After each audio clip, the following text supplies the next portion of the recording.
श्रीमद् भगवद गीता का पहला उपदेश अर्जुन के मोह और व्याधित मन को शांत करने के लिए दिया गया था, जब उन्हें अपने कर्तव्य और धर्म के विषय में समझाया गया था।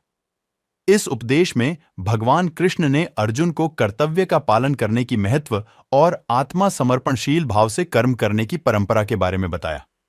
यह उपदेश अर्जुन विषाद योग के रूप में प्रसिद्ध श्रीमद् भगवद गीता का पहला उपदेश अर्जुन के मोह, श्रीमद् भगवद गीता का दूसरा उपदेश सांख्य योग के रूप में जाना जाता है, जिसमें भगवान कृष्ण ने अर्जुन को ज्ञान और विवेक के माध्यम से आत्मा और शरीर के अंतर्गत के विषयों को समझाया। इस उपदेश में आत्मा की अनंतता, अमरता और कर्म के साथ संबंध का महत्व प्रमुख रूप से विवेचित किया गया है। श्रीमद् भगवद गीता का तीसरा उपदेश कर्म योग के रूप में जाना जाता है, जिसमें भगवान कृष्ण ने अर्जुन को कर्म का महत्व और सही तरीके से कर्म करने की विधि बताई। इस उपदेश में समर्पण और त्याग के महत्व को भी विवरण से समझाया गया है।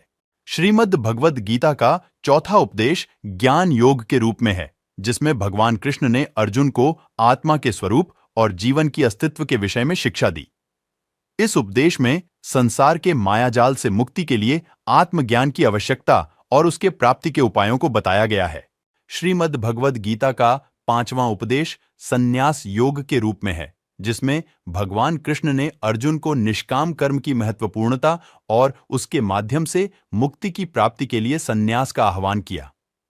इस उपदेश में संपूर्ण समर्पण और त्याग के माध्यम से आत्मा की स्थिति में पूर्णता को प्राप्त करने के बारे में बताया गया है।